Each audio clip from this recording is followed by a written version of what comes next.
അനി ഒരുക്കിയ പാർട്ടിയിൽ പങ്കെടുക്കാൻ പോകുന്ന നന്ദുവിനെ നവീൻ വഴിയരികിൽ വെച്ച് കാണാണ്. അങ്ങനെ നന്ദുവിനെ പിന്തുടർന്ന് നവീൻ എത്തുന്നത് അനി ഒരുക്കിയ പാർട്ടിയിലാണ്. അവിടെ വെച്ച് അനി നന്ദുവിന്റെ നെറ്റിയിൽ ഒരു കിസ് കൊടുക്കുന്നുണ്ട് കേട്ടോ. എന്നാൽ തന്റെ പെണ്ണിനെ മറ്റൊരുത്തൻ കിസ് ചെയ്യുന്നത് കണ്ടിട്ട് നവീന് വെറുതെ നിൽക്കാൻ പറ്റുമോ? നവീൻ പിന്നെ ചുറ്റിലുള്ളതൊന്നും നോക്കാതെ നേരെ ചെന്നിട്ട് അനിയുടെ കാരണം അടിച്ച് പൊട്ടിക്കുന്നുണ്ട്. എന്നിട്ട് നവീൻ ആണെങ്കിൽ അനിയെ നിർത്താതെ തല്ലാണ് കേട്ടോ. ഇത് കണ്ട നന്ദുവിന് ദേഷ്യം വരുന്നുണ്ട്. കാരണം അനിയുടെ വായിൽ നിന്ന് വരെ ചോര പുറത്തേക്ക് വരികയാണ്. ഇനി എന്തായിരിക്കും നന്ദു നവീനോട് പറഞ്ഞിട്ടുണ്ടായിരിക്കുക? അതെല്ലാം അറിയാൻ വേണ്ടി നിങ്ങൾ ഈ ഒരു എപ്പിസോഡ് മുഴുവനായിട്ട് വാച്ച് ചെയ്യുക. ഒടുവിൽ നവീന് നന്ദുവിനെ ഇഷ്ടമായിരുന്നു എന്നുള്ള വിവരവും ഇതെല്ലാം അനിക്ക് അറിയാമായിരുന്നു എന്നുള്ള വിവരവും ഒക്കെ നന്ദു അവിടെ വെച്ചാണ് കേട്ടോ തിരിച്ചറിയുന്നത്. ഈ ഒരു കിഡിലൻ ത്രില്ലടിപ്പിക്കുന്ന പ്രൊമോയാണ് ഇപ്പോൾ പത്രമാറ്റിൽ വന്നിരിക്കുന്നത്. അപ്പോൾ ആ ഒരു പ്രൊമോയുടെ എപ്പിസോഡാണ് പറയാൻ പോകുന്നത്. ഈ എപ്പിസോഡിന്റെ തുടക്കം തന്നെ കാണിക്കുന്നത് അനിയാണ് കേട്ടോ. അനിയാണെങ്കിൽ കാർ ഒരു സൈഡിലോട്ട് എടുക്കുന്ന സമയത്താണ് പിറകിൽ നിന്നും ഒരു വണ്ടി വന്ന് കാറിനിടിക്കുന്നത്. അതായത് ഒരു ബൈക്ക്. ആ ബൈക്ക് ഓടിച്ചോണ്ടിരിക്കുന്നത് ഒരു ചേട്ടനാണ്. അയാൾ വന്ന് കാറിനിടിച്ചിട്ട് അനിയുമായിട്ട് തട്ടിക്കയറാനിട്ടോ. പക്ഷെ അവിടെ തർക്കിക്കാൻ നിന്നാൽ അനിക്ക് ഒട്ടും സമയമില്ല. കാരണം നന്ദു പാർട്ടിയിൽ പങ്കെടുക്കാൻ വീട്ടിൽ നിന്ന് ഇറങ്ങിക്കഴിഞ്ഞു. അതുകൊണ്ട് തന്നെ അയാൾക്ക് തൽക്കാലം കാശ് കൊടുത്ത് ഒതുക്കാൻ നോക്കാണ് അനി. എടോ, കാശ് തന്ന വണ്ടി ഇടിച്ചതിന് പരിഹാരമായോ? അപ്പോഴത്തേക്കും ഇത് കണ്ട 1-2 പേര് അങ്ങോട്ട് എത്തുന്നുണ്ട് കേട്ടോ. അതിലൊരുത്തൻ പറയുന്നുണ്ട്, നിങ്ങൾക്ക് കാശ് കിട്ടിയില്ലേ, അതുകൊണ്ട് അത് തൽക്കാലം വിട്ടേക്ക്, അയാളടുത്തുനിന്ന് ഒരു തെറ്റ് പറ്റിയെന്ന് പറഞ്ഞില്ലേ? ശരി, ഓരോരുത്തരന്മാര് ബോധമില്ലാതെ വണ്ടി ഓടിക്കാൻ ഇറങ്ങിക്കോളും. ഇതൊക്കെ കേട്ടിട്ട് അനിക്ക് ദേഷ്യം വരാൻ കേട്ടോ. അങ്ങനെ അയാൾ ബൈക്ക് എടുത്തോണ്ട് അവിടെ നിന്ന് പോകുന്നുണ്ട്. ആ സമയത്ത് അനി ഇങ്ങനെ മനസ്സിൽ കരുതുന്നുണ്ട്, അവന്റെ ഭാഗത്താ തെറ്റ്.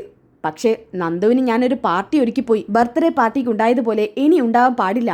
അതുകൊണ്ട് മാത്രം അയാളെ ഞാൻ വെറുതെ വിട്ടത്. ഇതും പറഞ്ഞ് അനി നേരെ കാറിലോട്ട് കയറുന്നുണ്ട് കേട്ടോ. എന്നിട്ട് വീണ്ടും കാർ എടുക്കുന്നുണ്ട്. അങ്ങനെ കാറ് ഹോട്ടലിന്റെ മുന്നിൽ ചെന്ന് എത്തുകയാണ്. കാർ ഒരു സൈഡിൽ ഒതുക്കി അനി കാറിൽ നിന്ന് ഇറങ്ങി ഹോട്ടലിലോട്ട് കയറുന്നുണ്ട് കേട്ടോ. ആ സമയത്ത് തന്നെ അവിടുത്തെ ഒരു സ്റ്റാഫ് അനിയുടെ അടുത്തോട്ട് വരുന്നുണ്ട്. സർ, എടോ, ഞാൻ പറഞ്ഞ പോലെ എല്ലാം സെറ്റാക്കിയില്ലേ? എല്ലാം സാർ പറഞ്ഞതുപോലെ ഡെക്കറേറ്റ് ചെയ്തിട്ടുണ്ട് സർ. ശരി. ഇത് പറഞ്ഞുകൊണ്ടിരിക്കുന്ന സമയത്താണ് അനിയുടെ ഫോണിലേക്ക് ഒരു കോള് വരുന്നത്. എന്നാ അനിക്ക് വിളിക്കുന്നത് ആദർശാണ്. ഷോ, ആദർശേട്ടനോ? അല്ല, ആദർശേട്ടൻ എന്തിനാ ഇപ്പൊ വിളിക്കുന്നത്? അയ്യോ, ഞാൻ വരുന്ന വഴിക്കേറ്റോ എന്നെ കണ്ടു കാണോ? ഏയ്, എന്തായാലും എടുത്തു നോക്കാം, എന്തെങ്കിലും അത്യാവശ്യം ഉണ്ടെങ്കിലോ. ഇതും പറഞ്ഞുകൊണ്ട് അനി ഫോൺ അറ്റൻഡ് ചെയ്യുന്നുണ്ട്. ഹലോ, അനി, എന്താ ഏട്ടാ? അനി, നീ ഇപ്പം എവിടെയാ? അത് പിന്നെ ഞാനിപ്പോൾ പുറത്തോട്ട് വന്നിരിക്കുക. പുറത്തോ? പുറത്ത് നീ എവിടെയാ? അത് പിന്നെ വീടിൻ്റെ അടുത്ത് തന്നെയാ. ഞാൻ ഫ്രണ്ട്സിൻ്റെ കൂടെ. ഈ രാത്രി ഫ്രണ്ട്സിൻ്റെ കൂടെ കറക്കം കുറച്ച് കൂടുന്നുണ്ട്. ഇപ്പം നല്ല ഉത്തരവാദിത്തമുള്ള സമയമാണ്. ആ സമയത്ത് ഫ്രണ്ട്സിൻ്റെ കൂടെ കളിച്ചും ചിരിച്ചും സമയം വേസ്റ്റ് ചെയ്യരുത്. അത് പിന്നെ ആ ഡീല് നമുക്ക് കിട്ടിയല്ലോ ആദർശേട്ടാ. അതിന് ഇവന്മാരൊക്കെ ചെലവ് ചോദിക്കുക. അപ്പം പിന്നെ ഒരു ട്രീറ്റ് കൊടുക്കാൻ വേണ്ടി വന്നതാ. ശരി ശരി. അല്ല, ഏട്ടൻ എന്തിനാ വിളിച്ചത്? അത് നിനക്ക് തിരക്കൊന്നും ഇല്ലെങ്കിൽ ഇവിടെ വരെ ഒന്ന് വരാനായിരുന്നു. അയ്യോ, ഞാനിപ്പോൾ ഇവിടെ ആയി പോയല്ലോ ആദർശേട്ടാ. അത് കുഴപ്പമില്ല, നമുക്ക് നാളെ കാണാം. ശരി ആദർശേട്ടാ. ശരി. അല്ല, നിക്ക്, എന്താ ഏട്ടാ? എടാ, ഫ്രണ്ട്സ് എന്ന് പറയുമ്പോൾ ആ കൂട്ടത്തിൽ നന്ദു ഉണ്ടോ? നന്ദൊന്നുമില്ല. അവക്ക് അവളുടെ ജോലി തിരക്കന്നെ ഒരുപാടുണ്ട്. ശരി, നന്ദു ഇല്ലാതിരുന്നാ മതി. പിന്നെ നീ പറഞ്ഞത് ഞാൻ മുഴുവനായിട്ട് വിശ്വസിച്ചെന്നൊന്നും കരുതണ്ട. നിന്റെ കൂടെ നന്ദു ഉണ്ടാവുന്നുള്ളത് എനിക്ക് 100% ഉറപ്പാ. ഇല്ലേട്ടാ. ഡാ, നീ ആരെയും പറ്റിക്കുന്നത്? എന്നെയോ? അത് പിന്നെ എടാ, കളിച്ച് കളിച്ച് കളി കാര്യമാവരുത്. നിനക്കറിയാലോ, നന്ദുവിന്റെ അച്ഛനും അമ്മയ്ക്കും നീയുമായുള്ള ബന്ധത്തിന് ഒട്ടും താല്പര്യമില്ല. അങ്ങനെയുള്ള സ്ഥിതിക്ക് നീയും അവളും കൂടി ചേർന്ന് ഓരോ പ്രശ്നങ്ങൾ ഉണ്ടാക്കി വെക്കരുത്. ശരി ഏട്ടാ, എന്നാ ശരി, നാളെ കാണാം. ശരി. ഇതും പറഞ്ഞുകൊണ്ട് ഫോൺ കട്ട് ചെയ്യുന്നുണ്ട് കേട്ടോ. ഷോ, ഇത് വല്ലാത്തൊരവസ്ഥയായി പോയല്ലോ. എനിക്കും അവൾക്കും ഈ ജീവിതത്തിൽ പിരിയാൻ പറ്റാത്തത്ര ഇഷ്ടമാണ്. എന്നാ ഇതൊന്നും പറഞ്ഞാൽ ബാക്കിയുള്ളവർക്ക് മനസ്സിലാവില്ലല്ലോ. എല്ലാവരും പേടിച്ച് ഞാനും അവള് തീ തിന്നണം. എന്നാലും ഇപ്പൊ ഒരു പ്രശ്നമില്ലാത്ത സ്ഥിതിക്ക് നന്ദുവിന്റെ അച്ഛനും അമ്മയും എന്തിനാ ഇങ്ങനെ പിടിവാശി കാണിക്കുന്നത്? അവരെ മാത്രം കുറ്റം പറഞ്ഞിട്ട് കാര്യമില്ല. എൻ്റെ അമ്മയോ അത്യാഗ്രഹം മനസ്സിൽ കൊണ്ട് നടക്കുക. അമ്മയുടെ മനസ്സ് മാറാതെ നന്ദുവിനെ എനിക്ക് വിവാഹം കഴിക്കാൻ പറ്റുമെന്ന് തോന്നുന്നില്ല. ഓക്കെ, അതൊക്കെ കഴിഞ്ഞിട്ട് പിന്നെ കാണിക്കുന്നത് നന്ദുവിനെയാണ് കേട്ടോ. നന്ദു ആണെങ്കിൽ ബൈക്കിൽ ഹോട്ടലിലോട്ട് വന്നോണ്ടിരിക്കുകയാണ്. എന്നാ വഴിയരികിൽ ഒരു ജ്യൂസ് കടയിൽ നിന്നും നവീൻ ജ്യൂസ് കുടിച്ചോണ്ടിരിക്കുന്നുണ്ട് കേട്ടോ. പെട്ടെന്നാണ് നന്ദു റോട്ടിലൂടെ പാസ് ചെയ്ത് പോകുന്നത് നവീൻ കാണുന്നത്. അല്ല, ഇത് നന്ദു അല്ലേ? അതെ. നന്ദു യൂണിഫോമിലല്ലല്ലോ. അപ്പൊ പിന്നെ ഇപ്പൊ ഫ്രീ ആയിരിക്കും. ഞാൻ വിളിച്ചാ നന്ദു വരാതിരിക്കില്ല. ഇത് തന്നെയാ പറ്റിയ സമയം. എന്റെ പ്രണയം അവളോട് തുറന്നു പറഞ്ഞാലോ? അനി ഇന്നോ നാളെ പറയുന്നു കരുതി അവൻ എന്നെ ചതിച്ചു. ഇനിയിപ്പൊ അവനെ നോക്കിയിരുന്നിട്ട് കാര്യമൊന്നുമില്ല. ഉള്ള സ്നേഹം തുറന്നു പറയണം. ഇല്ലെങ്കിൽ നന്ദുവിനെ ചിലപ്പോൾ ഞാൻ നോക്കിയിരിക്കത്തേ ഉണ്ടാവുള്ളൂ. എന്തായാലും ഇന്നത്തോടുകൂടി എന്റെ പ്രണയത്തിന് ഒരു ഉത്തരം കിട്ടണം. ചേട്ടാ, ജ്യൂസിന് എത്രയായി? 50. ചേട്ടാ, ഇത് വെച്ചോ. ബാക്കി ചേട്ടൻ എടുത്തോ. എനിക്ക് ഒരല്പം തിരക്കുണ്ട്, ചേട്ടൻ ഇത് വെച്ചോ. ഇതും പറഞ്ഞുകൊണ്ട് നവീൻ നേരെ പോയിട്ട് കാറി കയറാണ്. ആദ്യം നന്ദുവിനൊന്ന് വിളിച്ചോക്കാം, എന്നാ പിന്നെ പിന്നാലെ പോണ്ടല്ലോ. ഇതും പറഞ്ഞിട്ട് നവീന് നന്ദുവിന് ഫോൺ ചെയ്യുന്നുണ്ട്. അങ്ങനെ ഫോണ് റിങ് ചെയ്യുന്നിട്ടോ. പക്ഷെ ഒന്നും രണ്ടും തവണ നവീൻ വിളിച്ചു. എന്താ ഈ നന്ദു എടുക്കാത്തത്? സാധാരണ ഡ്രൈവ് ചെയ്യാണെങ്കിലും ഞാൻ വിളിച്ച എടുക്കാറുണ്ടല്ലോ, ഇതിപ്പോ എന്ത് പറ്റി? ഇതും പറഞ്ഞുകൊണ്ട് വീണ്ടും നവീൻ ട്രൈ ചെയ്യുന്നുണ്ട് കേട്ടോ. അപ്പോഴാണ് നന്ദുവിനെ കാണിക്കുന്നത്. നന്ദു വണ്ടി ഇങ്ങനെ പൊയ്ക്കൊണ്ടിരിക്കുന്നുണ്ട്. ആ സമയത്ത് വീണ്ടും കോള് വരുന്നത് കണ്ടിട്ട് ഒരു ഭാഗത്ത് ഒതുക്കാനിട്ടോ വണ്ടി. എന്നിട്ട് ഫോൺ എടുത്ത് നോക്കുകയാണേ. അയ്യോ, നവീനേട്ടനോ? 4 മിസ് കോൾ ആയല്ലോ. എന്തിനിപ്പൊ നവീനേട്ടൻ വിളിക്കുന്നത്? ഷോ, ചിലപ്പം കേസിന്റെ വല്ല കാര്യവും പറയാനായിരിക്കും. ഇനിയിപ്പൊ എന്ത് പറയാനുണ്ടെങ്കിലും ഇപ്പൊ ഫോൺ എടുത്താൽ അത് ശരിയാവില്ല. ബർത്ത്ഡേ പാർട്ടി പോലും നവീനേട്ടൻ വന്നതുകൊണ്ടാണ് എനിക്ക് പോവാൻ പറ്റാതിരുന്നത്. ഇനി ഇതും നവീനേട്ടന്റെ പേര് പറഞ്ഞ് മുടക്കാൻ നിന്ന അനി ചിലപ്പോ എന്നോട് മിണ്ടില്ല. അതുകൊണ്ട് തൽക്കാലം ഫോൺ എടുക്കാതിരിക്കുന്നതാ ബുദ്ധി. ആ, ഇതവിടെ കിടന്ന് അടിയട്ടെ. ഇതും പറഞ്ഞുകൊണ്ട് നന്ദ വീണ്ടും പോക്കറ്റിലേക്ക് എന്നെ ഫോൺ ഇടുകയാണ് കേട്ടോ. എന്നിട്ട് വീണ്ടും വണ്ടി ഓടിക്കുന്നുണ്ട്. എന്നാൽ പിന്നാലെ തന്നെ നവീൻ വെച്ച് പിടിക്കാണ്. ഷോ, നന്ദുവിന്റെ ഫോൺ ചിലപ്പോൾ സൈലന്റ് ആയിരിക്കോ? അതുകൊണ്ടായിരിക്കും അറിയാത്തത്. ആ, എന്തായാലും നന്ദു മുന്നോട്ട് പോയിട്ട് അധികം ദൂരമൊന്നും ആയിട്ടില്ലല്ലോ. ഒന്ന് സ്പീഡിൽ വിട്ടാ നന്ദുവിനെ കിട്ടുമായിരിക്കും. ഇതും പറഞ്ഞുകൊണ്ട് നവീൻ കാറ് സ്പീഡിൽ വിടുകയാണ്. പക്ഷെ എത്ര സ്പീഡിൽ വിട്ടിട്ടും നന്ദുവിനെ മാത്രം കാണാൻ പറ്റിയിട്ടില്ല കേട്ടോ. ഷോ, ഇവളിപ്പം അങ്ങോട്ട് കടന്നിട്ടല്ലേ ഉള്ളൂ. എവിടെ പോയി? ഇനിയിപ്പോൾ എവിടെ പോയിന്ന് എങ്ങനെയാ കണ്ടെത്തുക? ഒന്നുകൂടി വിളിച്ചു നോക്കിയാലോ? ഇതും പറഞ്ഞ് കാർ ഒരു സൈഡിൽ ഒതുക്കിയിട്ട് വീണ്ടും നന്ദുവിനെ വിളിക്കാൻ കേട്ടോ. പക്ഷേ നന്ദു ഫോൺ എടുക്കുന്നേ ഇല്ല. അപ്പം നന്ദുവിനെ കാണിക്കുന്നുണ്ട്. ഷോ, അനിയേട്ടനാണെന്ന് തോന്നുന്നു. നവീനേട്ടൻ സാധാരണ ഇങ്ങനെ വിളിക്കാറില്ലല്ലോ. ഇതിപ്പോൾ എന്തെങ്കിലും പ്രശ്നം കാണോ? ഇനി ഇവിടെ വണ്ടി സൈഡിൽ ഒതുക്കിയിട്ട് ഫോൺ എടുക്കണോ? ഏയ് വേണ്ട. ആ, അല്ലെങ്കിൽ വേണ്ട, ഒന്ന് നോക്കിയേക്കാം. ഇതും പറഞ്ഞുകൊണ്ട് ഫോൺ എടുക്കുന്നുണ്ട് കേട്ടോ. ആ സമയത്താണ് അനി വിളിക്കുന്നത് കാണിക്കുന്നത്. അയ്യോ, അനി വിളിക്കുന്നുണ്ടല്ലോ. അപ്പം തന്നെ നന്ദു ഫോൺ എടുക്കുന്നുണ്ട്. ഹലോ അനി. ആ നന്ദു, നീ ഇതെവിടെ? ഞാനിവിടെ നിന്നെ കാത്തു നിൽക്കാൻ തുടങ്ങിയിട്ട് ഒരു 10-15 മിനിറ്റായി. ഞാൻ ഹോട്ടലിൻ്റെ അടുത്തെത്തിയ നീ. ശരി, പെട്ടെന്ന് വാ. ആ ശരി, നീ ഫോൺ വെക്ക്. ഇതും പറഞ്ഞുകൊണ്ട് ഫോൺ വെച്ചിട്ട് പിന്നെ നവീൻ വിളിച്ചതൊന്നും നന്ദുവിന് ഓർമ്മയില്ല കേട്ടോ. അങ്ങനെ പെട്ടെന്ന് തന്നെ നന്ദു വണ്ടി സ്പീഡിൽ വിടുന്നുണ്ട്. പിന്നെ നവീനെയാണ് കേട്ടോ കാണിക്കുന്നത്. നവീനാണെന്നുണ്ടെങ്കിൽ ആകെ കൺഫ്യൂഷനായി നിൽക്കുകയാണ്. എന്തായാലും ഇത്ര സ്പീഡിലൊന്നും നന്ദു വണ്ടി വിടില്ല. അത് മാത്രമല്ല, ഈ ഭാഗത്ത് എവിടെയോ നന്ദു ഉണ്ടെന്നുള്ള കാര്യം ഉറപ്പാ. ചിലപ്പോൾ അവളുടെ ഫ്രണ്ട്സുമായിട്ട് എന്തെങ്കിലും മീറ്റപ്പ് ആയിരിക്കുമോ? ആ, എന്തായാലും അവളുടെ അമ്മയ്ക്കും അച്ഛനും അറിയാതിരിക്കില്ലല്ലോ. വീട്ടിലോട്ടൊന്ന് വിളിച്ചു നോക്കാം. ഇതും പറഞ്ഞുകൊണ്ട് കനകാന്റിക്ക് വിളിക്കാൻ കേട്ടോ. ആ സമയത്ത് നന്ദുവിന്റെ വീട് കാണിക്കുന്നുണ്ട് കേട്ടോ. നന്ദുവിന്റെ അച്ഛൻ പറയുന്നുണ്ട്, കനകേ കനകെ ഫോൺ റിങ് ചെയ്യുന്നു. ആ ദാ വരുന്നു. ഇതും പറഞ്ഞുകൊണ്ട് കനക ഫോൺ എടുക്കുന്നുണ്ട് കേട്ടോ. ആഹാ, ഗോവിന്ദേട്ടാ, ഇത് നവീൻ മോനാ? നവീൻ മോനാണോ? എന്നാ പെട്ടെന്ന് ഫോൺ എടുക്ക്. ആ, ഇതും പറഞ്ഞുകൊണ്ട് കനക ഫോൺ എടുക്കുന്നുണ്ട്. ഹലോ മോനെ.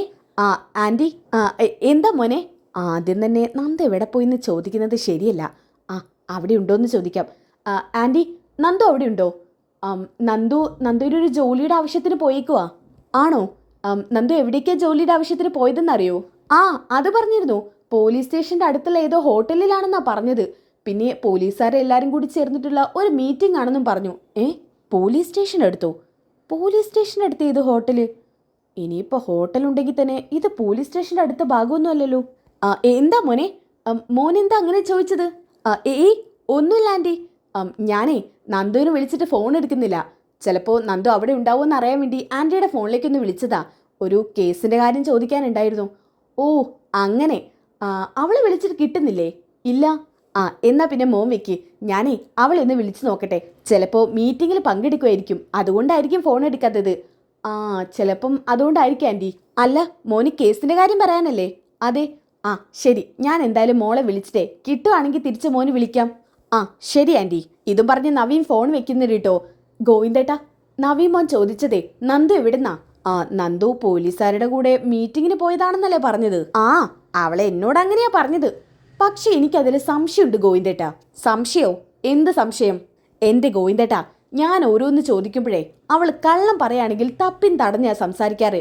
ഇന്നതുപോലെയായിരുന്നു സംസാരിച്ചത്. പിന്നെ ഗോവിന്ദേട്ടാ, അവളൊരു പോലീസുകാരിയല്ലേ. അതുകൊണ്ട് ഞാനിപ്പോൾ പഴയ പോലെ അവളോട് ദേഷ്യപ്പെട്ട ഓരോന്ന് ചോദിക്കാറൊന്നുമില്ല. കനകെ, മോളിപ്പോൾ അങ്ങനെ കള്ളമൊന്നും പറയുന്നില്ലെന്ന് എനിക്ക് തോന്നുന്നത്. പിന്നെ അനിക്കാണെങ്കിൽ ഇപ്പം നല്ല തിരക്കുള്ള സമയമാണ്. അനിയാണല്ലോ മൂർത്തീസ് ജ്വല്ലറിയുടെ MD. അതുകൊണ്ട് ആ പയ്യൻ അതിൻ്റെ തിരക്ക് കാണാതിരിക്കോ കനകെ? ഇനി എന്ത് തിരക്കുണ്ടെങ്കിലും അവന് നമ്മുടെ മോക്ക് വേണ്ടി സമയമൊക്കെ മാറ്റി വെക്കും എൻ്റെ ഗോവിന്ദേട്ടാ. അല്ല, നിനക്കിങ്ങനെ ഒരു സംശയം ഉണ്ടായിരുന്നെങ്കിൽ നന്ദുവിനോട് തന്നെ ചോദിക്കായിരുന്നില്ലേ? അതിനെങ്ങനെയാ ഗോവിന്ദേട്ടാ ഞാൻ ചോദിക്കാം? അനിയുടെ പേര് പറയുമ്പോഴത്തേക്കും അവൾ എന്നെ കടിച്ചു കയറി തിന്നാൻ വരും. അതൊക്കെ പോട്ടെ. എന്തായാലും നന്ദുവിനെ നീയൊന്ന് വിളിച്ചു നോക്ക്. നവീമോ വിളിച്ചെന്ന് പറ. എന്താ എടുക്കാത്തതെന്ന് ചോദിക്കേ. ഞാനൊന്ന് വിളിച്ചു നോക്കട്ടെ ഗോവിന്ദേട്ടാ. ഇതും പറഞ്ഞുകൊണ്ട് നന്ദുവിന് വിളിക്കുന്നുണ്ട് കേട്ടോ. അപ്പോഴത്തേക്കും നന്ദു ഹോട്ടലിൻ്റെ മുന്നിൽ എത്തിയിട്ടുണ്ട്. അമ്മയാണല്ലോ. അമ്മ എന്താ ഇപ്പൊ വിളിക്കുന്നത്? ഇതും പറഞ്ഞുകൊണ്ട് നന്ദ ഫോൺ എടുക്കുന്നുണ്ട് കേട്ടോ. ഹലോ അമ്മേ. നന്ദു, നീ ഇതെവിടെയാ? ഞാൻ മീറ്റിങ്ങിന് കയറാൻ വേണ്ടി നിൽക്കുക. ഓ അത് ശരി. അല്ല, നിന്റെ ഫോണിലേക്ക് വരുന്ന കോളൊന്നും നീ എടുക്കുന്നില്ലേ? അത് പിന്നെ അമ്മേ, മീറ്റിങ്ങിന് കയറാൻ നിൽക്കുമ്പോൾ ഫോൺ സൈലന്റ് ആക്കണല്ലോ. അപ്പം സൈലന്റ് ആക്കിയിരുന്നു ഞാൻ. ഇത് തന്നെ കോള് കണ്ടതുകൊണ്ട് എടുത്തതാ. ഓ അങ്ങനെ. അല്ലാതെ നീ വേറെ ചുറ്റിക്കളിയൊന്നും അല്ലല്ലോ. എൻ്റെ അമ്മേ, അമ്മയ്ക്ക് എന്താ വേണ്ടത്? ഞാൻ എൻ്റെ ജോലിക്ക് പോയാലും അമ്മയ്ക്ക് സംശയം തന്നെയാണല്ലോ. ഓ എൻ്റെ നന്ദൂട്ടാ, എനിക്ക് സംശയം ഉണ്ടായിട്ട് ചോദിച്ചതൊന്നുമല്ല. ഇപ്പൊ നവീമോൻ എന്നെ വിളിച്ചിരുന്നു. നീ വിളിച്ചിട്ട് ഫോൺ എടുക്കുന്നില്ലെന്നും പറഞ്ഞു. നവീനേട്ടനോ? അതെ, നീ ആണെങ്കിൽ വിളിച്ചിട്ട് ഫോൺ എടുക്കുന്നില്ലെന്ന് പറഞ്ഞു. മോനെന്തോ കേസിന്റെ കാര്യം പറയാനാ? ആണോ? ഞാൻ തിരിച്ച് വിളിച്ചോളാമേ. ശരി, എന്തായാലും നീ തിരിച്ച് വിളിക്ക്. ഇതും പറഞ്ഞുകൊണ്ട് ഫോൺ വെക്കുന്നുണ്ട് കേട്ടോ. ഓക്കെ, അത് കഴിഞ്ഞപ്പോൾ നന്ദു ഇങ്ങനെ മനസ്സിൽ കരുതുന്നുണ്ട്, എന്നെ വിളിച്ചിട്ട് കിട്ടാഞ്ഞ പിന്നെ എന്തിനാ നവീനേട്ടൻ അമ്മയ്ക്ക് വിളിക്കുന്നത്? വിളിച്ചിട്ട് കിട്ടാഞ്ഞ എന്തെങ്കിലും തിരക്കാണെന്ന് കരുതിക്കൂടെ? ഇത് പറഞ്ഞു നിൽക്കുന്ന സമയത്താണ് അനി നന്ദുവിനെ കാണുന്നത്. പെട്ടെന്ന് തന്നെ നന്ദുവിന്റെ അടുത്തോട്ട് വരുന്നുണ്ട്. ഓഹോ അത് ശരി. എടി, നീ ഇവിടെ നിൽക്കുമായിരുന്നോ? അത് പിന്നെ അനി, എന്താടി നിന്റെ മുഖത്തൊരു വിഷമം പോലെ? വേറൊന്നും അല്ല അനി, എന്നെ നവീനേട്ടൻ വിളിക്കുന്നുണ്ട്. നവീനോ? അവനെന്തിനാ വിളിക്കുന്നത്? അറിയില്ല, ഫോണിലേക്ക് ഒരു 4-5 തവണ വിളിച്ചു. ഇപ്പം എടുത്തു കഴിഞ്ഞാൽ ചിലപ്പോൾ അത് പ്രശ്നമാവും. അതുകൊണ്ട് ഞാൻ ഫോൺ എടുത്തില്ല. ഷോ, ഇവരെ കൊണ്ട് വലിയ തലവേദനയാണല്ലോ. ദേ അനി, അങ്ങനെയൊന്നും പറയാതെ. എൻ്റെ ജോലിക്കാര്യങ്ങളിൽ എന്നെ സഹായിക്കുന്നത് നവീനേട്ടനാ. ജോലിയുടെ എന്തോ കാര്യം പറയാൻ തന്നെയാ വിളിക്കുന്നത് എന്ന് കരുതി രാവും പകലും ഇല്ലാതെ എപ്പോഴെങ്കിലും വിളിച്ചോണ്ടിരിക്കണോ? ഇതിനൊക്കെ ഒരു സമയമില്ലേ? അനി ഇത് സീരിയസ് ആയിട്ട് കാണ്. നവീനേട്ടൻ എന്തോ കേസിന്റെ കാര്യം പറയാനാ വിളിക്കുന്നത്. അതിന് നീ ഇപ്പൊ ഫോൺ എടുക്കുന്നുണ്ടോ? ഞാൻ എന്താ ചെയ്യേണ്ടത്? അവൻ ഇപ്പൊ ഫോൺ എടുത്താൽ നിന്നെ കാണണമെന്ന് പറയും. അതൊന്നും ചിലപ്പോൾ പറയില്ല. അങ്ങനെയൊന്നും പറയേണ്ട നന്ദു. എടി, അവ വിളിച്ച 1-2 പറഞ്ഞ് പിന്നെ ഫോൺ വെക്കില്ല. ഛോ, ഇനിയിപ്പം ഞാൻ എന്ത് ചെയ്യും? അവൻ്റെ ഫോൺ തൽക്കാലം എടുക്കണ്ട.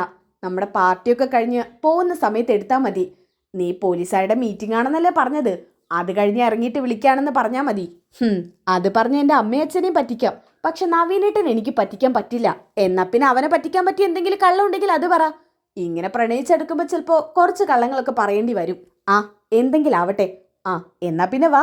ഇതും പറഞ്ഞുകൊണ്ട് അനിയുടെ കൂടെ നന്ദു അകത്തോട്ട് കയറി ചെല്ലുന്നുണ്ട്. ഡി, ഇഷ്ടപ്പെട്ടോ? അയ്യോ, ഇതെന്താ കാൻഡിൽ ലൈറ്റ് ഡിന്നർ ആണോ? അതെ, ഇതിനു മുമ്പ് ഞാനൊരു കാൻഡിൽ ലൈറ്റ് ഡിന്നർ ബീച്ചിന്റെ തീരത്ത് വെച്ച് സെറ്റാക്കിയിരുന്നു. പക്ഷെ നീ നീ അത് മാത്രം പറയണ്ട. അത് കഴിഞ്ഞ കാര്യമല്ലേ, അത് പോട്ടെ. ഇന്നെന്തായാലും ഞാൻ വന്നല്ലോ. ആദ്യം തന്നെ നമുക്കൊരു കേക്ക് മുറിച്ച് തുടങ്ങാം. കേക്കോ? അതെന്തിനാ? അതെൻ്റെ ഒരു ചെറിയ സർപ്രൈസാ. സർപ്രൈസോ? സർപ്രൈസിന് അങ്ങനെ പ്രത്യേകതയൊന്നുമില്ലല്ലോ. പ്രത്യേകത എന്തെങ്കിലും വേണോ കേക്ക് മുറിക്കാൻ? നീ വന്നേ നന്ദു. ഇതും പറഞ്ഞുകൊണ്ട് കേക്ക് മുറിക്കാൻ നന്ദുവിനെ കൂട്ടി ചെല്ലുന്നുണ്ട് കേട്ടോ. നീ എനിക്ക് വേണ്ടി ഇത്രയൊക്കെ ചെയ്തോ? അതെന്താ അങ്ങനെ ഒരു സംസാരം? നിനക്ക് വേണ്ടി ഞാൻ എന്തും ചെയ്യില്ലേ? എൻ്റെ ജീവൻ വേണമെങ്കിൽ തരും. അതെനിക്കൊരിക്കൽ മനസ്സിലായതാണ്. അയ്യോ, അതൊന്നും ഓർമ്മപ്പെടുത്തല്ലേ. ഞാനില്ലായിരുന്നെങ്കിൽ ഇന്ന് അനി ഉണ്ടാവില്ലായിരുന്നു. അങ്ങനെയൊക്കെ പറ്റിപ്പോയി. ഇടി, നീ സമയം കളയാതെ കേക്ക് മുറിക്ക്. ഞാനോ? അപ്പം അനി വരുന്നില്ലേ? നമുക്ക് ഒരുമിച്ച് മുറിക്കാല്ലേ? ഒരുമിച്ച് മുറിക്കാം. ഇതും പറഞ്ഞുകൊണ്ട് 2 പേരും കൂടി കേക്ക് കട്ട് ചെയ്യാൻ കേട്ടോ. പിന്നെ കാണിക്കുന്നത് നവീനെയാണ്. നവീൻ കാർ ഓടിച്ചിങ്ങനെ ഒരു ഭാഗത്തുകൂടെ പോയിക്കൊണ്ടിരിക്കുകയാണ്. എന്നാലും ഇവിടെ എവിടേക്കാ നന്ദു പോയിട്ടുണ്ടായിരിക്കുക? ഇത് ബീച്ച് ഏരിയ അല്ലേ? ഇവിടെ ഇനി വല്ല കേസിന്റെ ആവശ്യത്തിനോ മറ്റോ വന്നതായിരിക്കോ? അവിടെ ഒരു ചേട്ടൻ നിൽക്കുന്നുണ്ട്, ഒന്ന് ചോദിച്ചു നോക്കാം. ഇതും പറഞ്ഞുകൊണ്ട് വണ്ടി അങ്ങോട്ട് എടുക്കുന്നുണ്ട് കേട്ടോ.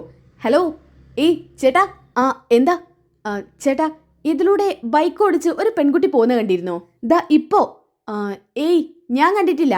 ആ കടക്കാരൻ അറിയാൻ മതിയാവോ? അതെനിക്ക് അറിഞ്ഞൂടാ, ഒന്ന് ചോദിച്ചു നോക്ക്.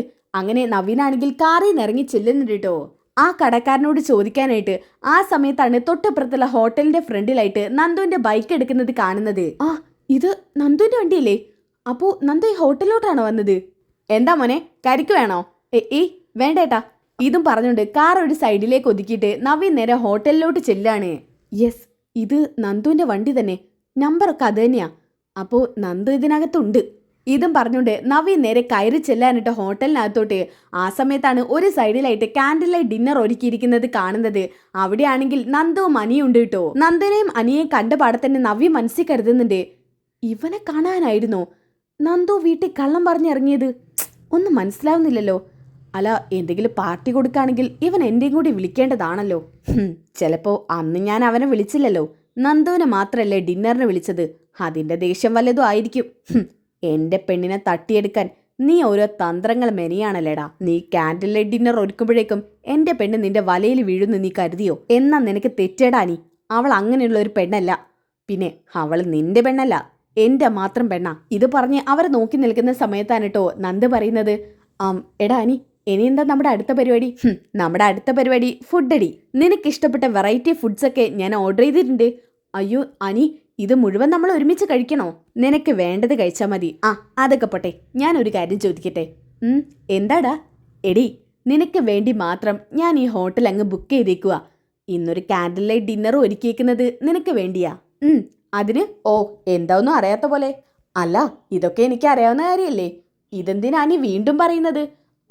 നമുക്കായിട്ട് ഞാനൊരു സ്പേസ് ഒരുക്കിയേക്കാണെന്നാ പറഞ്ഞത്. അതിന്? എടി, ഞാൻ നിന്റെ കയ്യിലൊന്ന് പിടിച്ചോട്ടെ? ഏയ് വേണ്ട.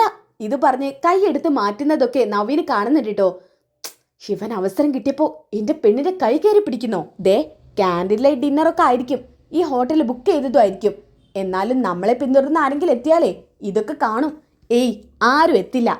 അതിന് മാത്രം നമ്മളെന്താ അപരാധം ചെയ്യുന്നത്? ഞാനൊന്ന് നിന്റെ കയ്യിൽ പിടിക്കുന്നു, അത്രയല്ലേ ഉള്ളൂ. പിന്നെ ഞാൻ നിന്റെ കയ്യിൽ പിടിക്കാത്തതൊന്നും അല്ലല്ലോ. ഇതും പറഞ്ഞോണ്ട് അനി വീണ്ടും നന്ദുവിന്റെ കയ്യിൽ കയറി പിടിക്കുന്നുണ്ട് കേട്ടോ. ഇത് കണ്ട പാടത്തന്നെ ദേഷ്യം വരാണ് നവീന്. എടാ, നീ എന്റെ പെണ്ണിന്റെ കയ്യിൽ പിടിച്ചല്ലേ? അതെ, ഞാനിപ്പോ കയ്യിൽ പിടിച്ചു. അല്ല, എന്താ ഉദ്ദേശം? ഏയ്, ഒരു ഉദ്ദേശവുമില്ല. ശരി ശരി. പിന്നെ എടി, എനിക്കൊരൊറ്റ കാര്യം കൂടി ചോദിക്കാനുണ്ട് നിന്റെ അടുത്ത്. എന്താ അടുത്ത കാര്യം? അന്ന് ഞാൻ നിന്റെ നെറ്റിയിലൊരു ഉമ്മ എന്നില്ലേ, അതുപോലെ ഒരു ഉമ്മയും കൂടി നിന്റെ നെറ്റിയിൽ തരട്ടെ? അയ്യോ, ഇവിടെ വെച്ചോ?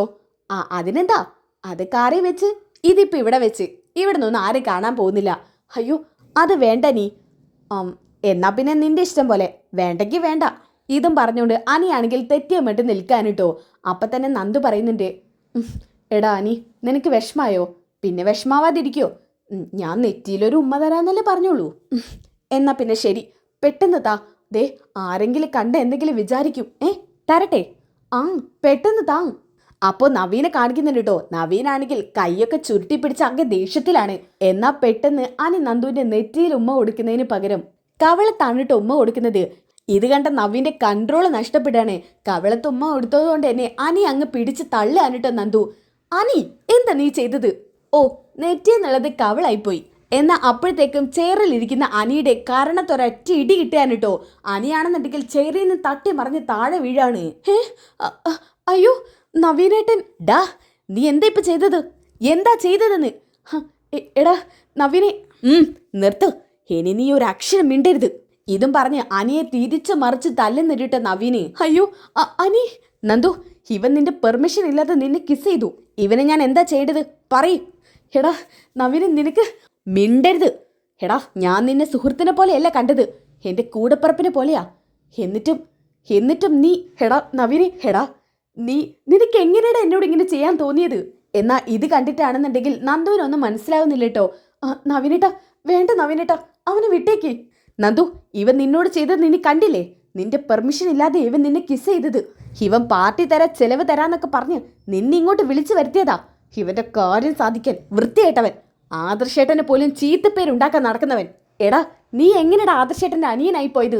നാണം കെട്ടവനെ. നീ എന്റെ കൂട്ടുകാരനാണെന്ന് പറയുന്ന പോലെ എനിക്കിപ്പോൾ അറപ്പടാ. ഇതും പറഞ്ഞുകൊണ്ട് വീണ്ടും നവീൻ അനിയെ തല്ലാനിട്ടോ. ആ തല്ലിൽ തന്നെ അനിയുടെ വായിൽ നിന്ന് രക്തം വരുന്നുണ്ട്.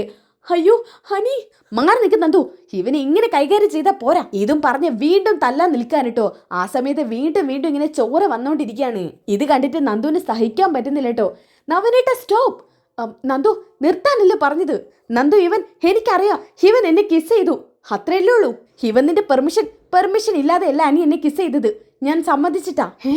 നന്ദു, അതെ നവീനേട്ടാ, ഞാനും അനിയും തമ്മിൽ നവീനേട്ടൻ അറിയാത്ത ബന്ധമുണ്ട്. എന്ത് ബന്ധം? പറ, എന്ത് ബന്ധമെന്ന് പറയാം. ഞാനും അനിയും തമ്മിൽ ഇഷ്ടത്തിലാ. നന്ദു, ഇനി ഇത് പറയാതിരിക്കാൻ പറ്റില്ല അനി. എന്തിനാ നമ്മൾ നവീനേട്ടനെ പൊട്ടനാക്കുന്നത്? നമ്മുടെ സുഹൃത്തല്ലേ നവീനേട്ടൻ. നവീനേട്ടാ, അനിക്ക് എന്നെ ഇഷ്ടമാ, അതുപോലെ എനിക്ക് തിരിച്ചും. സ്നേഹിച്ച പുരുഷനെ എന്റെ മുന്നിലിട്ട് തല്ലുന്നത് കണ്ടോണ്ട് നിൽക്കാൻ എനിക്ക് പറ്റില്ല. എന്നാ ഇതൊക്കെ കേട്ടിട്ട് ആകെ സ്തംഭിച്ച് നിന്ന് പോവാണ് കേട്ടോ നവീനേട്ട. ഞങ്ങൾക്ക് മാത്രം അറിയാവുന്ന രഹസ്യം ഇത്. ഞങ്ങളുടെ വീട്ടുകാർ സമ്മതിക്കാത്തതുകൊണ്ടാ നവീനേട്ടനോട് ഞാനും അനി ഒന്നും തുറന്ന് പറയാതെ ഇരുന്നത്. സോറി നവീനേട്ട. ഇപ്പൊ തന്നെ അനിയൻ കാണാൻ വരുന്നതുകൊണ്ടാ നവീനേട്ടൻ എന്നെ വിളിച്ചപ്പോൾ എനിക്ക് ഫോൺ എടുക്കാൻ പറ്റാതിരുന്നത്. എന്നോട് ക്ഷമിക്കണം. അപ്പോൾ നിനക്ക് ഇവനെ ഇഷ്ടമാണല്ലേ? അതെ, എനിക്ക് അനിയെ ഇഷ്ടമാണ്. അനിക്ക് എന്നെയും. അപ്പം പിന്നെ ഇവനെന്നെ പൊട്ടക്കളിപ്പിക്കായിരുന്നോ? അത് പിന്നെ നവീനെ ഞാൻ നിർത്തറ, മതിയാക്ക്. എടാ, ഞാൻ നിനക്ക് വേണ്ടി എന്തൊക്കെ ചെയ്തു തന്നിട്ടുണ്ട്. നിന്റെയും അനാമികയുടെയും ജീവിതത്തിൽ ഞാനൊരു ഒത്തുതീർപ്പ് ഉണ്ടാക്കി തന്നിട്ടില്ലേ? നിനക്ക് വേണ്ടി ഒരുപാട് കഷ്ടപ്പെട്ട് രാവും പകലും ഇല്ലാതെ കേസിനെ കുറിച്ച് തിരിച്ചും മറിച്ചും പഠിച്ച് കോടതിയിൽ ചെന്നിട്ട് നിനക്ക് വേണ്ടി വാദിച്ചു. എൻ്റെ കൂടെ ഇവളുണ്ടായിരുന്നു. എന്നാലും പല കാര്യങ്ങളും കണ്ടെത്താൻ വേണ്ടി ഞാൻ ഇറങ്ങി തിരിച്ചു. എന്നോട് തന്നെ നീ ചതി ചെയ്യണമായിരുന്നോ? നവീനെ, അത് നവീനേട്ടൻ എന്തേ പറയുന്നത്? എനിക്കൊന്നും മനസ്സിലാവുന്നില്ല. നിനക്കെങ്ങനെ മനസ്സിലാവാനാ? അതിനവൻ നിന്നോട് വല്ല കാര്യം പറഞ്ഞിട്ട് വേണ്ടേ? എന്താ നീ ഇത്? നവീനേട്ടൻ എന്തൊക്കെയാ പറയുന്നത്? നിനക്കറിയാത്ത ഒരു രഹസ്യം ഞാൻ ഇവനോട് പറഞ്ഞിട്ടുണ്ട്. ഞാൻ സ്നേഹിക്കുന്ന പെണ്ണിനെ കുറിച്ച്. എന്നാ ഇവനെന്നെ പൊട്ടം കളിപ്പിക്കായിരുന്നു. എടാ, ഞാനിത് ഇന്നല്ല അറിഞ്ഞത്. കുറച്ച് ദിവസങ്ങൾക്ക് മുമ്പ് അറിഞ്ഞിട്ടുണ്ട്. ആര് പറഞ്ഞിട്ടാണെന്നറിയോ? നിന്റെ ഭാര്യ പറഞ്ഞിട്ട്.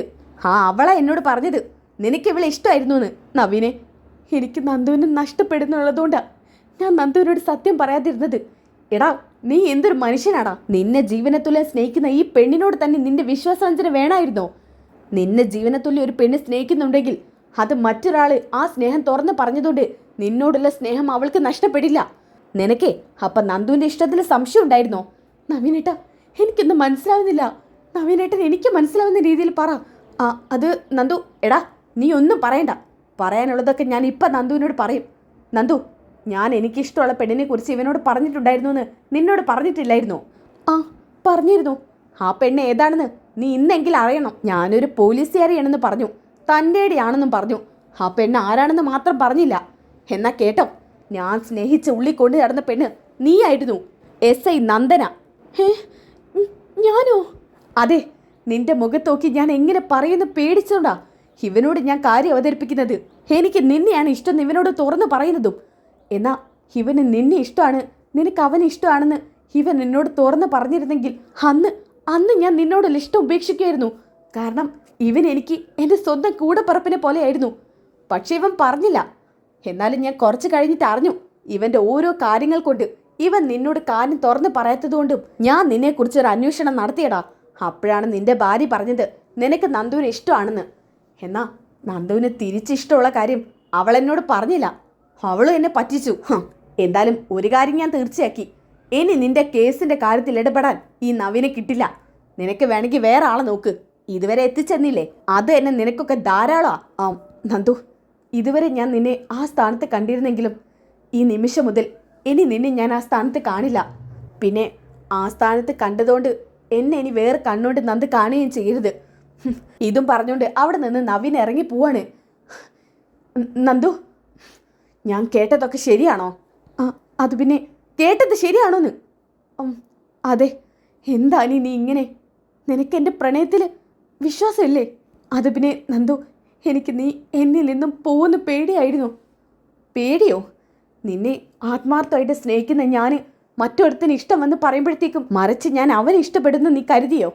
അതുകൊണ്ടായിരുന്നോ നീ നവീനേട്ടൻ്റെ ഇഷ്ടം എന്നോട് തുറന്ന് പറയാതിരുന്നത്? നന്ദു, പറ്റിപ്പോയി. നീ എന്നോട് ക്ഷമിക്ക്. ഇത് ഞാൻ ക്ഷമിക്കില്ല. സ്നേഹിച്ച പെണ്ണിന് വിശ്വാസമില്ലാത്ത പയ്യനാ നീ. നിന്നോട് എനിക്ക് ക്ഷമിക്കാൻ പറ്റില്ല. നിന്നെ ഇനി എൻ്റെ കൺമുമ്പിൽ കണ്ടുപോരുത്. നീ എങ്ങാനും എന്നെ കാണണമെന്ന് പറഞ്ഞ് ഇനി സ്റ്റേഷൻ പരിധിയിൽ എങ്ങാനും വന്നാലുണ്ടല്ലോ, എൻ്റെ തനി സ്വരൂപം ഞാൻ എടുക്കും. പറഞ്ഞില്ലെന്ന് വേണ്ട. ഇനി നമ്മുടെ കാര്യത്തിൽ എന്ത് വേണമെന്ന് ഞാനൊന്ന് തീരുമാനിക്കട്ടെ. അയ്യോ നന്ദു, നീ ഇങ്ങനെ പറയില്ല നന്ദു. ഞാൻ പിന്നെ എങ്ങനെ പറയണം? വിശ്വാസവഞ്ചന കാണിച്ചൊരു കാമുകിയെ ഒട്ടും വിശ്വാസമില്ലാത്ത കാമുകൻ. എങ്ങനെ പിന്നെ നമ്മൾ ഒരുമിച്ച് മുന്നോട്ട് പോവും? നിനക്കിങ്ങനെ സംശയമാണെങ്കിൽ ചുമ്മാതെയല്ല. നവീനേട്ടൻ വിളിക്കുന്ന സമയത്തൊക്കെ നീ എന്നോട് മോശമായ രീതിയിൽ സംസാരിച്ചത് നിന്റെ മനസ്സിൽ ഇങ്ങനെയൊരു പേടിയായിരുന്നല്ലേ? എന്തായാലും അതിൽ ഞാനൊരു തീരുമാനം ഉണ്ടാക്കി തരാം. ഇതും പറഞ്ഞുകൊണ്ട് നന്ദു അവിടെ നിന്ന് ഇറങ്ങി പോവാണ് കേട്ടോ. ആകെ അടികിട്ടിയ ഔഷധയിൽ അനിയാണെങ്കിൽ അവിടെ ഇരിക്കുന്നുണ്ട്. ഓക്കെ, ഇനി അതൊക്കെ കഴിഞ്ഞിട്ട് കാണിക്കുന്നത് നവീനെയാണ് കേട്ടോ. നവീൻ വീട്ടിലോട്ട് ചെന്ന് കയറുന്നുണ്ട്. അപ്പം തന്നെ അമ്മയായ പത്മ ഡോറ് തുറന്ന് കൊടുക്കുന്നുണ്ട് കേട്ടോ. എടാ നവീനെ, നീ എന്താ ഇത്ര ലേറ്റ് ആയത്? എന്താണ് നീ ഒന്നും പറയാത്തത്? അല്ല, ഇതെന്താ നിന്റെ ബട്ടൺസ് കഴിഞ്ഞെടുക്കുന്നത്? എന്താടാ, എന്തെങ്കിലും പ്രശ്നമുണ്ടോ? ഒന്നുമില്ല അമ്മേ. അമ്മേ, എനിക്ക് ഫുഡ് എടുത്തു വെച്ചോ? ഫുഡൊക്കെ എടുത്തു വെക്കാം. പക്ഷേ നിന്നെ കണ്ടിട്ട് തല്ല് കൂടിയ മട്ടുണ്ടല്ലോ, എന്താ പറ്റിയത്? ഒന്നുമില്ല അമ്മേ, ഞാനിപ്പോൾ വരാം. ഇതും പറഞ്ഞുകൊണ്ട് നവീൻ മുറിയിലോട്ട് പോവാണ് കേട്ടോ. ഓക്കെ, അതൊക്കെ കഴിഞ്ഞിട്ട് കാണിക്കുന്നത് നവീൻ്റെ അമ്മ ഫുഡ് എടുത്ത് വെക്കുന്നതാണ്. അങ്ങനെ നവീൻ അവിടെ വന്ന് ഇരിക്കുന്നുണ്ട് കേട്ടോ. അമ്മ ഫുഡ് കഴിച്ചോ? ആ, ഞാൻ കഴിച്ചു. അമ്മേ, കുറേ നാളായിട്ട് കല്യാണക്കാര്യം പറഞ്ഞ് എൻ്റെ പിന്നാലെ നടക്കുമല്ലേ. അമ്മ തന്നെ ഒരു പെൺകുട്ടിയെ കണ്ടുപിടിച്ചതാ. ഇനി ഞാൻ എന്തായാലും എൻ്റെ വാശിപ്പുറത്ത് നിൽക്കുന്നില്ല. അതെന്തു പറ്റി? നീയല്ലേ നിനക്ക് ഇഷ്ടപ്പെട്ട വേറെ ഏതോ പെൺകുട്ടിയെ കണ്ടുവച്ചിട്ടുണ്ടെന്ന് പറഞ്ഞത്? ഇനിയിപ്പോൾ അതൊന്നും നോക്കണ്ട അമ്മ, അതൊക്കെ ഞാൻ ഒഴിഞ്ഞു മാറാൻ വെറുതെ പറഞ്ഞതായിരുന്നു. ഇനിയിപ്പോൾ അമ്മ നല്ലൊരു പെൺകുട്ടിയെ നോക്ക്. ഇതെന്താ ഇപ്പം പെട്ടെന്നൊരു മാറ്റം? അമ്മ അതൊന്നും നോക്കണ്ട, ഒരു പെൺകുട്ടിയെ നോക്കിയാൽ മതി. ശരി. അച്ഛാ ഭക്ഷണം എടുത്ത് വെച്ചിട്ടുണ്ട്. അങ്ങനെ മുത്തശ്ശൻ ഭക്ഷണം കഴിക്കാൻ വേണ്ടി വന്നിരിക്കുന്നുണ്ട്. നവീനെ, നീ നേരം വൈകുമെന്ന് പറഞ്ഞിട്ട്. അത് പിന്നെ എനിക്കൊരു മീറ്റിംഗ് ഉണ്ടായിരുന്നു, അത് ക്യാൻസലായി. അപ്പം പിന്നെ ഞാൻ ഇങ്ങോട്ട് പോന്നു. അതേതായാലും നന്നായി, ഒരുമിച്ച് ഭക്ഷണം കഴിക്കാനായല്ലോ. അച്ഛാ, ഇവൻ പറഞ്ഞത് കേട്ടോ, ഇവൻ്റെ കല്യാണക്കാര്യം നോക്കാൻ. അപ്പം ഇവൻ്റെ മനസ്സിലൊരു പെൺകുട്ടിയുണ്ടെന്ന് പറഞ്ഞിട്ട്? അതൊക്കെ അവൻ വെറുതെ സമയം കളയാൻ വേണ്ടി പറഞ്ഞതാണെന്ന്. ഇനി എന്തായാലും എനിക്ക് സന്തോഷത്തോടെ പെണ്ണിനെ നോക്കാലോ. എന്താണ് നിൻ്റെ മുഖത്തൊരു പ്രസരിപ്പ്? കുറേ നാളായിട്ട് ഇതൊന്നും കണ്ടിട്ടില്ലായിരുന്നല്ലോ. മുത്തശ്ശ, ഇനി ഇവിടെ നിന്ന് അങ്ങോട്ട് എൻ്റെ മുഖത്തുള്ള പ്രസരിപ്പ് എന്നും ഉണ്ടാവും. ശരി. അല്ല, ആനന്ദമൂർത്തിയുടെ കൊച്ചുമകൻ്റെ കാര്യം എന്തായി? ആരെ? അനിയുടെ കാര്യം. അനിയുടെ ഡിവോഴ്സിൻ്റെ കാര്യമില്ലേ? അത് ഡിവോഴ്സ് കിട്ടാൻ വലിയ പാടാന്നാ പറയുന്നത്. അവളാണെന്നുണ്ടെങ്കിൽ അനിയെ വിട്ടുപോകാൻ തയ്യാറാവാതെ നിൽക്കുക. ഇത് വലിയ കഷ്ടമാണല്ലോ. എന്നാലും നമ്മുടെ ചില മുറകളൊക്കെ എടുത്തിട്ട് അവൾ എങ്ങനെയെങ്കിലും അവൻ്റെ തലേന്ന് ഒഴിവാക്കി കൊടുക്കാൻ പറ്റില്ലേ? ഞാൻ എന്തായാലും ശ്രമിക്കും മുത്തശ്ശ. അവന് വേണ്ടി എന്നെ എൻ്റെ പട്ടി വക്കാലത്ത് പറയും. അവനെ ആ അനാമിക ഒരിക്കലും പിടിവിടരുത്. അവൾ അവൻ്റെ കഴുത്തിൽ മുറുക്കി പിടിക്കുന്നത് വരെ ഞാൻ അവളുടെ കൂടിയായിരിക്കും. അവന് ജീവിതകാലം മുഴുവൻ ഡിവോഴ്സ് കിട്ടാതെ അലയണം. ഏതാനിട്ടോ നവീൻ്റെ മനസ്സിൽ ഇനി എന്തായാലും എനിക്ക് ഡിവോഴ്സ് കിട്ടില്ല. ഓക്കെ, അതോടുകൂടി ഈ ഒരു എപ്പിസോഡ് ഞാനിവിടെ വൈൻഡപ്പ് ചെയ്യാണ്. ഈ എപ്പിസോഡിൻ്റെ ബാക്കി കിട്ടാൻ വേണ്ടി നിങ്ങൾ നെക്സ്റ്റ് എപ്പിസോഡ് ഒന്നൊന്ന് കമൻറ്റ് ചെയ്യുക. നെക്സ്റ്റ് എപ്പിസോഡ് ഒന്നൊന്ന് കമൻറ്റ് ചെയ്താൽ ഉടനടി അടുത്ത എപ്പിസോഡ് അപ്ലോഡ് ചെയ്യുന്നതായിരിക്കും. അപ്പോൾ അടുത്ത വീഡിയോയിൽ കാണുന്നവരേക്കും എല്ലാവർക്കും ബൈ ഗൈസ്.